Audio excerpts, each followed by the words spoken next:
The following is a presentation of the Mat Talk Podcast Network.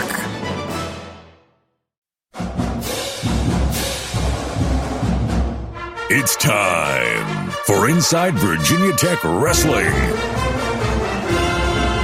We'll talk all things Hokie wrestling with Coach Tony Roby and staff. Now, let's join your host, Hall of Fame wrestling writer and broadcaster, Jason Bryant.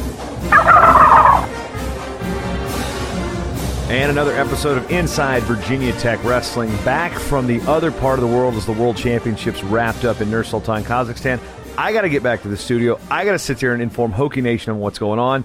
Today, our guest is volunteer assistant and three-time All-American for your Virginia Tech Hokies, Jared Haught. He's coming back. He's going to say hi in just a second. But before we say hi, I just want to pitch one thing that's going on right now. It's the Drive for 25, rather, the Blitz. You can go to, actually, the easiest way for you to go to that, because there's a really long URL, is just go to Coach Roby's Twitter account, @Roby Wrestling, and click the link there. It takes you right to it. It's easy for the wrestling community to sit there and support Hokie wrestling on the Drive for 25.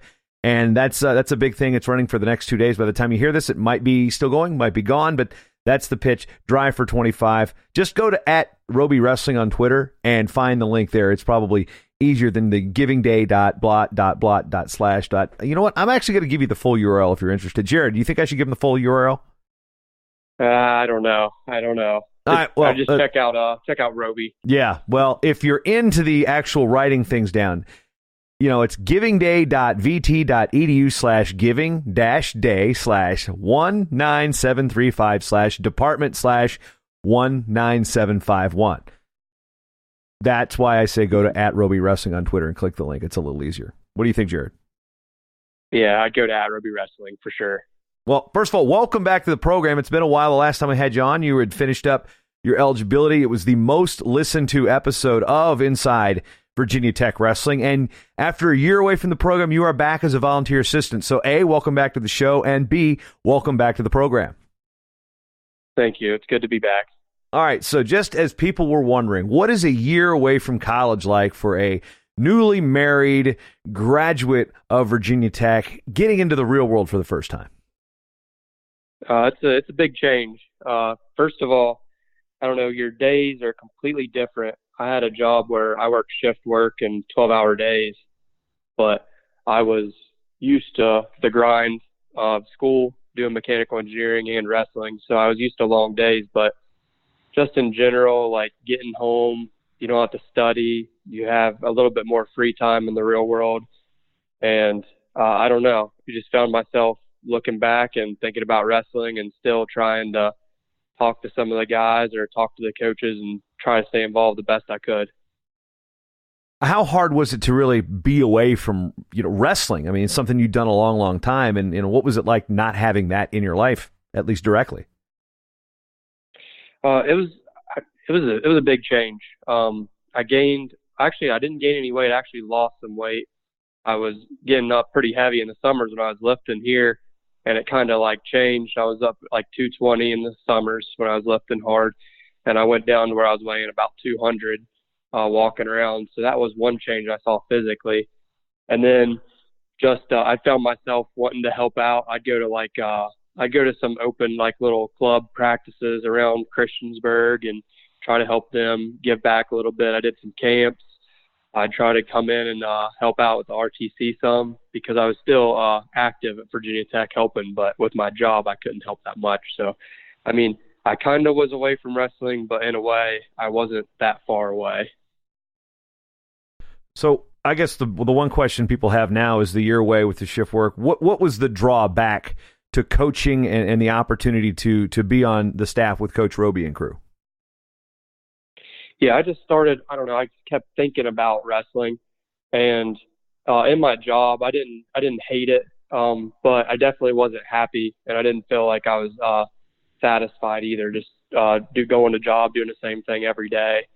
And I started looking at wrestling, thinking about it, seeing what positions were open, and then Roby told me about this position, and I was like, this really fits. I think I want to coach. I think I want to help out these kids, and ultimately, I want to be a practice partner here for the guys and help show them what it takes to reach some accomplishments for them. So I'm just hoping that me in the room, that I can create some All-Americans and national champions and just grow the program. Do you look back at your career and look at what assistant coaches did for you and your growth from your freshman year to where you're like, okay, yeah, it's a scrappy guy from West Virginia. What's he doing being this close to Kyle Snyder to being, one of the top wrestlers in the country and a 3-time All-American? How much did those coaches that early years of your career really impact that? Oh, they impacted me tremendously. I remember Jeremy Johnson. He was a little bit bigger than me, but they called him Train. And there's a reason they called him Train, because when he'd hand fight, he was going to just destroy you. And I know I was smaller, I was younger, and he worked with Ty a little bit more. But, he worked with me a lot, and I got to see just how to hand fight and how to actually, just have a mindset of going out there and trying to beat up your opponent. So he's just a big one I'm thinking of at the top of my head. And then also like St. John and Zadok, I know they were like volunteer assistants. They weren't quite my weight, but then again, they put in like a mindset of just like continuing to get better and putting a mindset in that, you can win, you can beat these guys. And as long as they continue to improve and believe in yourself, then you can get a lot of stuff done. And even up to the end with Molinaro and Freyer, both of those assistants, they still preach that stuff about believing in yourself, being thankful for the opportunity you have. And each assistant coach you run into, they do things a little bit different. But in the end, it's just about how much fight you have, how much heart and grit, just if you want to win. When it comes to a decision to, kind of get away from the chosen profession and get back into the wrestling room and get back into something that you know so well, what was that decision like, or that discussion like with your wife, Morgan, who you've been married to just over a year and a half? Yeah, it was definitely a change, because at first, whenever Roby talked to me, I mentioned something about it, just like how I enjoyed helping out, and he said something about the position being open. I was kind of thinking to myself, I'm like, nah, I'm fine. I'm fine where I'm at. I got a mechanical engineering degree. I should be going into another. I should be moving up in the company I'm with within a year again. And then I started thinking, I'm like, I don't really know. I don't really know if I want to move up and if I even want to do engineering for sure yet, especially when I'm young. So I guess just speaking with my wife, talking to her, we had some conversations about it, but in the end, whenever I was putting the pros and cons together, I was thinking about how much more fun I'd have and how much I enjoy helping out the wrestling program. It was really a no-brainer. I shouldn't even have put as much thought as I did into it. My wife, her only downfall is she's upset because I get to do something fun now and something I love, and she's stuck with accounting, so kind of stinks for her. Yeah, the discussion I have with my wife about what I do for work and what she does for work, vastly different. HR professional versus I was in Kazakhstan for 2 weeks. So I'm really, actually, you know what? That's kind of a hit. It kind of depends on your perspective, but that's one thing too about adulting. You're 25, married, college degree.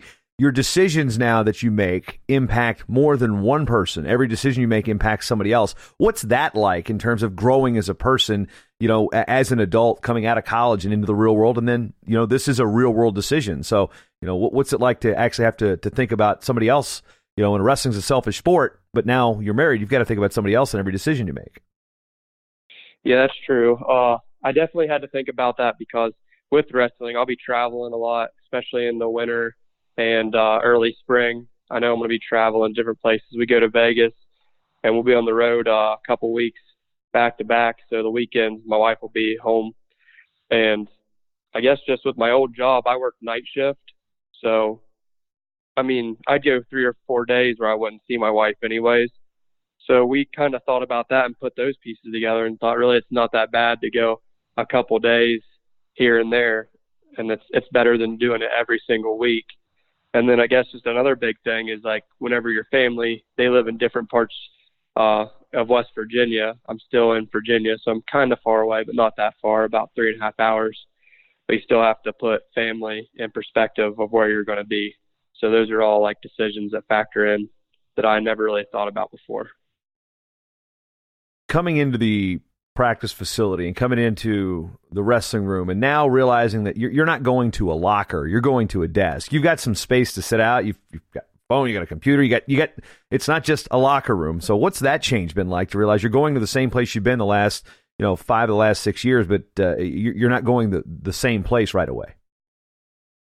Yeah, that's true. But from what I've seen is I've done more wrestling just helping out coaching than I did in school, because I guess I'm not quite as worried about recovery as I was before. But I get in here in the morning and I'll put a guy through a lift or something. Then after that, I normally do the lift with him as well. Then I move straight on to another person. I might help them with something, take a break, shower up, and then hit a few or check my emails and do a few little things, helping out our director of operations or Roby, whatever they need, watch some high school kids. And then I'm back in like 1:30 or 2 o'clock, and I'll help some individuals, do some individual things till 5. So, I mean, from a college standpoint, whenever I was in college, I'd come in, I'd just do the one workout in the morning, hit it hard. I'd make sure I got my nutrition recovery in instantly, then went to classes and came back and did that one hard thing in the afternoon. Now as a coach, I'm kind of doing 2 or 3 in the afternoon helping out. So, I mean, I do some desk stuff, but I'm still in the room a lot, I feel like, and just in the room more than I even was before. So has that weight come back on, like in a good way? You said you're getting smaller now that, when you were lifting, you were getting bigger, but now that you're working out a lot more, is that good weight coming back? Kind of. I weigh like 205 to 207, but I'm not really trying to get much bigger. So my lifts are all lighter weight now. I lift with some of the younger guys sometimes, like helping, watching their form, seeing what they're doing, help them out. But I try to stick with a little bit lighter weights. I'm just trying to maintain. I don't want to get too big, because if I get too big, then I can't wrestle with an 84-pounder or 74-pounder as well. I don't want to get like to that stage. So I'm still trying to watch myself. I want to hover around the 202 to 206 range, right around there. I can kind of go with Forrest, our heavyweight, and I can still wrestle down with Hunter, our 84-pounder. Have you any input on John Borst's eating plan to get bigger? How much does that kid need to eat, really? Because it seems like he likes to eat as it is. Yeah, I don't even know. I can't believe it. Dude, the guy's gotten huge. I don't know. I need to stay away from that plan. I gotta stay in there and stay small for Cody Hughes and Hunter Boland. So, but yeah, he's doing something. He's hitting the weight room a lot. We have him in there a lot. So, it's definitely showing. Well, I can tell you about 20-some years ago, I knew the quickest way to gain 60 pounds, it usually involved Natural Light and Chinello's Pizza. That's not exactly optimal for a Division I athlete. I still know the number back in Norfolk, 6288000, in case you guys are from Hampton Roads, know exactly where that Chinello's is. Now, as we come back to the actual wrestling, is this move, any of it designed for you to get back on the mat to compete, or is this all about coaching? Because we got the Olympic year coming up. Ty's training to try to make the team, the Olympic team in 2020. Is this, again, strictly wrestling coaching related, or is there a little part of you that wants to make a run at the Olympic team? I'd say mostly coaching.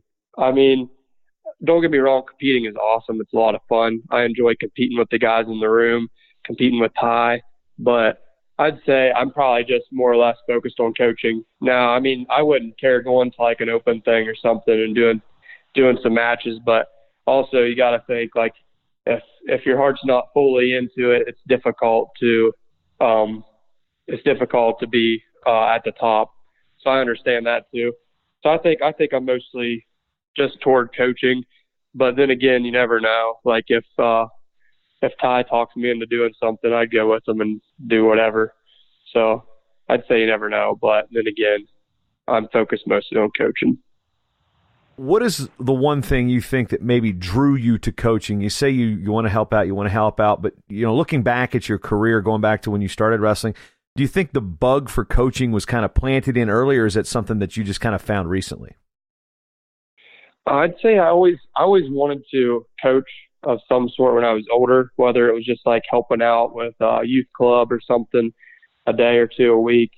I guess I didn't really think much about college.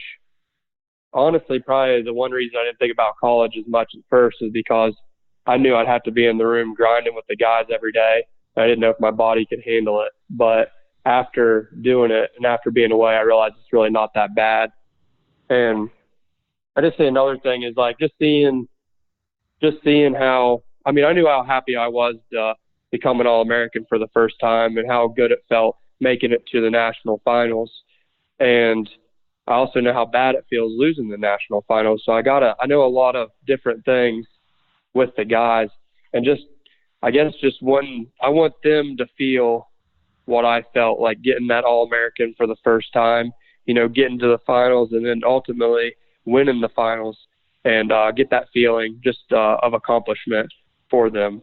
So I guess that's kind of one thing that drew me, is just really, really wanting to see our guys succeed. And watching wrestlers succeed, I mean, there wasn't a whole lot of crossover there with Makai, but what was it like to watch him become Virginia Tech's first NCAA Division I wrestling champ? Oh, it was awesome. I was actually at work, so it was tough to watch, but I did get to catch some bits and pieces of it. But I remember I was sitting at my desk, and I had like a stack of papers, and whenever he hit that cradle, I don't know if I threw the papers or what, but I was excited. I was clapping. I was going around telling everybody at work, Makai Lewis is Virginia Tech's first national champion. And, they really probably didn't care. They're just like, what is this kid talking about? Like, what sport are we even talking about right now? But I was going around telling everybody I could. Makai was our first champ. He was a freshman. And I guess it was this exciting time. I got to see it. And then just seeing him succeed with that, it makes it even sweeter, because I know it would have eaten at him. And ultimately, he got it. He's a gamer. He knows how to wrestle. He's an athlete, and he's very competitive. So it's just awesome watching him win. And now from a coaching staff perspective, he's taken the Olympic red shirt, but how much do you think that his national championship is going to help the program as a whole?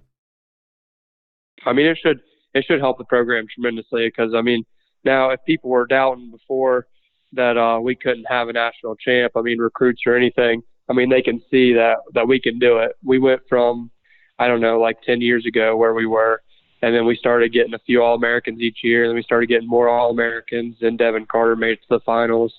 Then I made it to the finals, then Makai wins it. I mean, it shows how our program is just going straight up. And, I mean, it should just be a really, really positive for recruits. They should see that and be like, wow, Virginia Tech's taking some kid out of the backwoods of West Virginia with no stoplight or anything, and they're turning him into a national finalist and 3-time All-American. What can they do with me being ranked high and having a good base already? So, I mean, kids should see that, and they should be able to I guess, feel positive about the program, and it should help our recruiting a lot. Well, you talk about that, and that goes into your direct opportunity to help develop athletes at those higher weight classes. You said you go down to probably 84 and work with guys like Bolin and such. And then you've got young kids coming in that are still maybe green around the gills. They may be on books or they're walk on, but they're still pretty good quality. What is the investment for you going to be in making everybody you get your hands on better? I mean, what's the mindset for you going into that? Yeah, I mean, whenever I get with lighter guys, I kept it pretty basic. I didn't do a lot of flashy stuff. And I realized, like, wrestling with some lighter guys, they do things a little bit different. But I guess just my mindset, my thought process is if I can get these guys to go hard, hand fight hard, wrestle hard for 7 minutes, then they can get a lot done. And I guess just getting the mindset every time they do something, whether it's lifting, I mean, running, whatever they do, they need to try to do their absolute best, and they need to try to push themselves to the absolute limit each time. I mean, each time I run with them some, and when I run, I try to win, which there's no way I can beat, like, Sam Latona. He crushes me. But, like, I can still beat some of these guys, and I'm thinking, like, that shouldn't happen. I'm a big guy. You guys need to push yourself and learn. So then I'll ease up and try to, like, teach them back, all right, let's go, guys. We need to pick it up and try to, I don't know, get the mindset into them that they need to work hard every single time they step out there. Every opportunity they get is an opportunity to get better and get closer to a championship. I ask this question to a lot of coaches who are coming into their careers, as at a young age in terms of, you're 25, you're not that far removed from college wrestling. Have you kind of looked at it, how difficult it might be for you to be coaching guys who are your teammates? It is different. That is a big change because some of the guys still look at you as an athlete, I guess, like with McFadden and Cody. But then again, it's not that big of a deal. I thought it was at first, but the roles slowly slide into place. Like at first it was a little weird, but as a little bit of time goes on, you just like fall into, all right, he's my coach now. All right, these guys are my athletes, stuff like that. So, I mean, at the beginning it was a little awkward, a little bit different, but it slowly changed to where like I fit in the role and then they fell into position as wrestlers and everything's, I mean, pretty smooth now. I can still joke around with them, have a good time, but also I'll still push them just as I did when I was an athlete as well. Yeah, because, socially, you're now like the boss, the man. Like, they're not going to call you up for social activities because, oh, wait, he's coach now. I never got out much. Like I hung out with the guys some, but I had a few of the older guys that have already graduated. I hung out with more. I didn't really hang out with Dave, Cody, some of our seniors as much. Like, again, I think studying with engineering and stuff, I didn't have much of a social life at all. I didn't leave campus till like 10 o'clock at night most nights, and I got there at like 6 a.m. So I had a few people I spoke with, and they've all graduated. And I guess that didn't bother me that much, like not being invited to social events or excluded from those. It's kind of just the same. But then there's also the benefit. You get to go home to what these guys, they don't have yet. They're not married. They don't have a wife to go home to now. That's true. It's nice going home with someone to hang out with that you're really close with. And I don't know. It's pretty cool being married. Because before, I mean, you get to see your girlfriends. Like, I mean, you can determine how much you see them, but see them a few times a day maybe. But now you get to go home and you get to see her in the morning, see her in the afternoon, in the evenings. It's really cool that you have someone else to be with, to do life with. So went from having roommates to having one roommate. It's pretty cool though. That is a definite life change. I can tell you that also. I think everybody can tell you that from experience. Now, moving forward with this season of Virginia Tech Wrestling, with the staff the way it is, coming up on Olympic year, you've got the Southeast Regional Training Center there. There's been activity on the freestyle side. What are your personal goals for this season from a coaching perspective and from a team perspective? Yeah, personal goals. I guess I haven't set like in stone my long-term goals of accomplishments. I haven't really looked at that much because I guess my goal ultimately is to help change some of our wrestlers like mine and to just believe in themselves and training harder at all times. Like whenever we talk about like accomplishments and goals, I haven't been putting much thought into that because I know that if I can get like John Borst to learn to win every single day, that his goals will fall in line and they'll fall in place. So I haven't actually thought about set in stone what goals I have. I mean, of course, I think an ACC championship as a team is very achievable and realistic, and that we should be shooting for that. And not only shooting for that, we need to shoot to crush all of our competition in the ACC, which isn't going to be easy because, I mean, NC State's pretty tough, but I mean, that should be our mindset. But when it comes to actual goals, individual goals, I haven't been thinking too much about that other than just getting each guy I put my hands on every day a little bit better. All right, the business part of the interview has ceased, and I warned you before we started, we're going to have a little West Virginia fun here. And I thought I was going to just say name some famous West Virginians. No, I'm actually going to quiz you and see if you can name the famous West Virginians. So I found a list of 63 famous West Virginians. Sadly, you're not on the list as yet. We'll have to write weheartwv.com and tell them, hey, this guy's on here. So I'm going to start first. Who is the most famous accordion playing West Virginian of all time? Accordion playing? I Dude, realize you start off with a hard one. Yeah. Well, I don't know. This is fresh in the mind. Okay, the answer is Frank Yankovic, who is no relation to Weird Al Yankovic, who I actually happened to see last month at the Minnesota State Fair. Anybody out there knows who Frank Yankovic is? I'm impressed because nobody knows who Frank Yankovic is. So no problem there. I was just kind of seeing where you were at. If you would have gotten that, I think we would have just mic dropped and been done. Okay, name 2 West Virginia natives who are prominent Division I college football coaches. College football coaches. Nick Saban. He's I'm pretty sure he's from West Virginia, right? That is correct. Who else? You got one. That's the only one coming to my mind right now. You got one family. You can check off a bunch of them. So they may or may not sound. Never mind. I've said you. Okay. Well, I can give you any of the Bowdens recently, or Jimbo Fisher. So you're kind of one. I knew that 1 for 2 off that. Dang, I can't believe I missed that. I knew that. All right. So okay, most famous gymnast from West Virginia. Gymnast. We talking like, is it Mary Lou? You absolutely got it right. Yep. Okay. Yep. Most famous wide receiver from West Virginia. Wide receiver, Randy Moss. That's a good one there. Okay. Most famous actor who played on a deserted island for like 10 years in the 60s. He played deserted island in the 60s? Yeah, he played a character named Gilligan. Oh. I don't know. Bob Denver. See, I know what you're talking about, but I don't know. Testing your age here. That's all. This actually isn't a fair quiz because I'm loading stuff up that you. All right. So, most famous West Virginian who is the logo for the NBA. He is the outline of the silhouette of the NBA logo.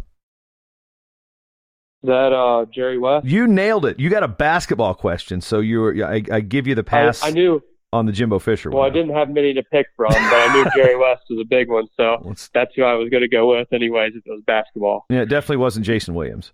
All right. Actually, I don't know if he's the most famous country singer, but a pretty famous country singer from West Virginia. You got options here.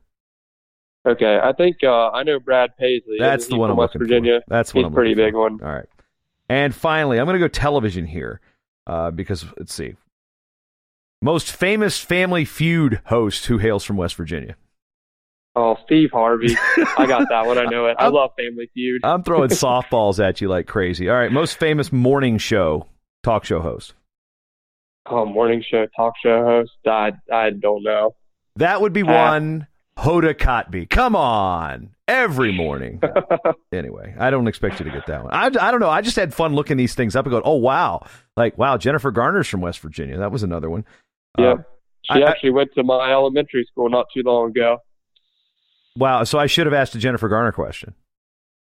Yeah, I would have gotten it maybe. I don't know. What's the proper question to ask to get people to understand? Because I don't know how to ask that question. Like, I don't know how to, like, Family Feud host Steve Harvey is like, I'm not really too well versed on Jennifer Garner movies. So, I mean, you tell me. How should I ask? I wouldn't know many from her either. I just remember she did a pretty cool thing. She went to our school and I think she told all the kids that if they'd read 5 books over summer, like 5 chapter books, then she'd give them $20. And I think we had like 30 or 40 kids do it maybe. So I thought that was pretty cool little fact about her. She went to school and offered some kids some money to read books. That's right. Actresses bribing kids to read. Love it. Love it. Love it. See, that's a different way to spin it. But anyway, Jared, any final thoughts as you go into this season? I mean, things that we didn't touch on that I think Hokie Nation would be interested in hearing, or is it just like, hey, sit back, relax, and enjoy the ride? I don't think there's anything. We hit about all of them. I'm super excited. If that hasn't came through, I'm stoked to be a part of it again. I love being in the room. I love wrestling with the guys. I can't wait for this season, for the next season, and just helping these guys grow. I mean, I look forward to having a lot of All-Americans, but I mean, ultimately we're looking for national champions now. We have one, so we want to get more of those. So I'm excited to see who we can get on the stage on Saturday night and who we can get on the top of the podium.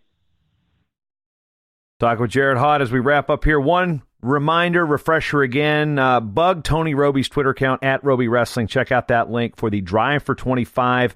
Got about 26, September 25, 26, 27 in that range. Check it out. By the time we record this and time shift it, it may be over, but if it's not, go for it.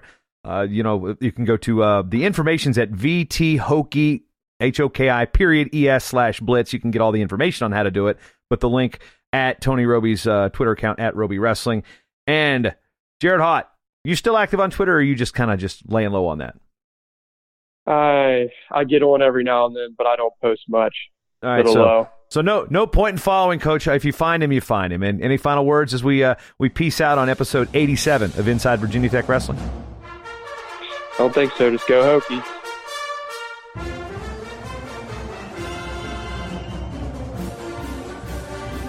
Hokie fans, listen to Inside Virginia Tech Wrestling anywhere you go by subscribing on Apple Podcasts. Go to InsideVirginiaTechWrestling.com/iTunes, or you can get the exclusive Android or iOS apps by going to InsideVirginiaTechWrestling.com.